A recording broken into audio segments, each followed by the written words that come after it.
In the beginning, early deep learning relied on a straightforward, brute force strategy to improve performance, stacking structural layer upon layer. We see this chronological progression in the leap from the modest architecture of LeNet-5 to the massive, heavily layered structures of models like VGGNet. This bar chart compares the parameter counts of LeNet-5, AlexNet, and VGGNet. Scaling the depth triggered an exponential upward trajectory in variables, pushing these models into the hundreds of millions of parameters. This extreme depth created a severe computational bottleneck. The sheer volume of mathematical operations paralyzed even advanced graphics processor units, extending training times from hours to weeks.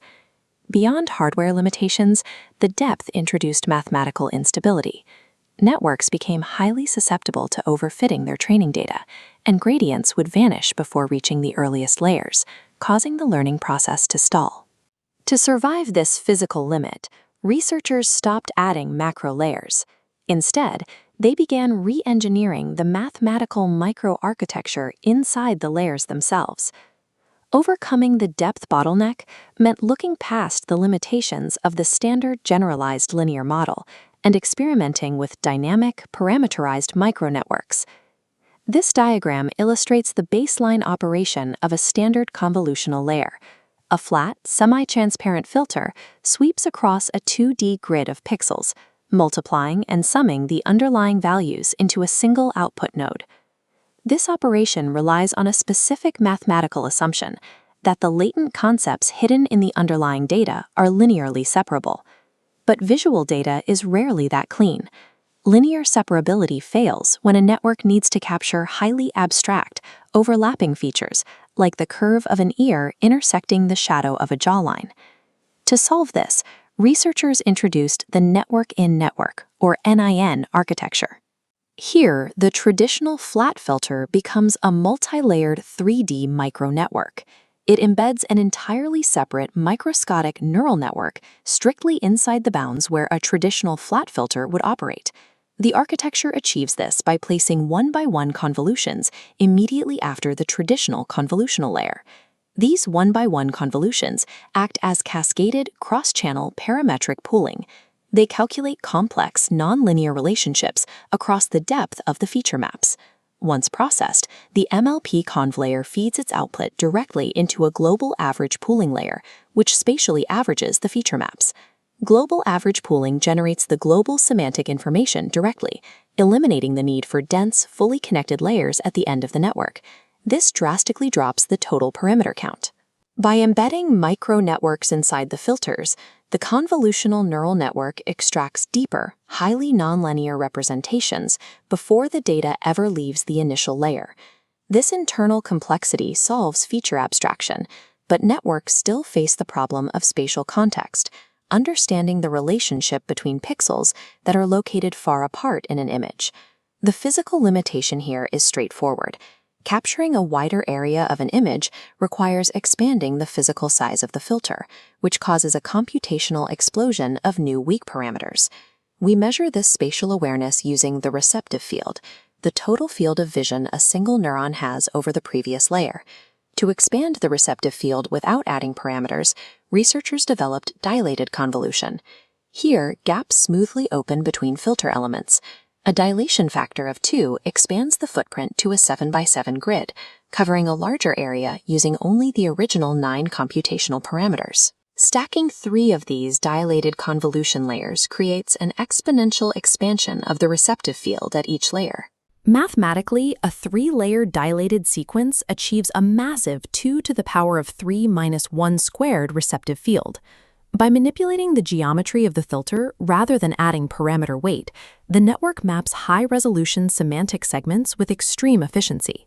Filters control what the network sees, but activation functions control how it learns. They introduce the nonlinearity required to detect complex patterns.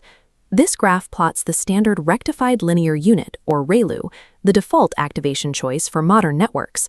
It exhibits a flat line at y equals 0 for all negative x values, angling up at a 45-degree slope for positive x values. ReLU accelerates computation by acting as a hard threshold. it aggressively prunes any negative value to absolute zero, retaining only the positive data. But this extreme sparsity creates a fatal structural flaw known as the dying neuron problem. Because negative values are mapped to a constant zero, they yield a zero gradient. The optimization algorithm can never revive that weight. To prevent this dead end, researchers introduced leaky ReLU. Instead of absolute zero, it compresses negative inputs. This maintains a tiny, non-zero gradient even when the unit is inactive. Parametric ReLU treats the angle of that negative slope as a variable parameter, actively learning the optimal angle. Alternatively, exponential linear units, or ELU, apply a smooth exponential curve to negative inputs. Micro-adjusting the negative quadrant of activation math ensures a continuous gradient flow. It prevents structural collapse and adds critical robustness against input noise. With the feature maps generated and activated, the data moves to spatial reduction.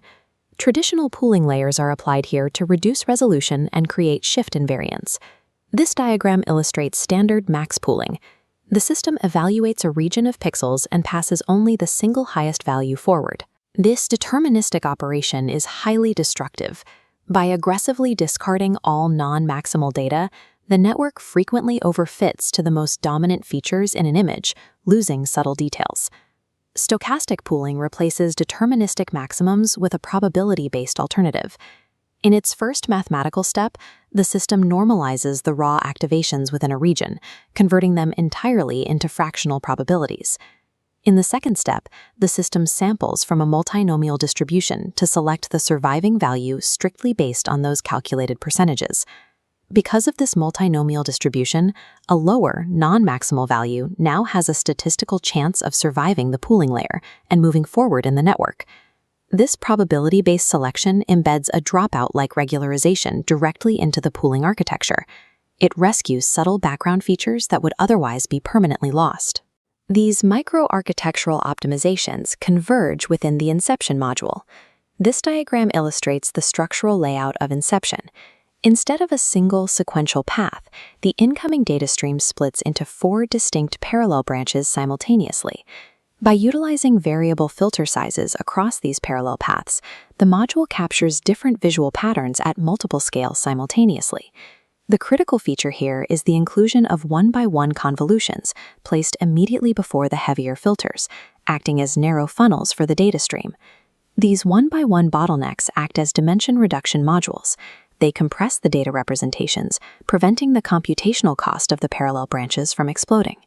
The modern CNN architecture functions as a coordinated network of micronetworks, geometric expansions, and stochastic probabilities. Engineering the math at the smallest sublayer scale established the structural efficiency necessary for the massive architectures driving today's artificial intelligence.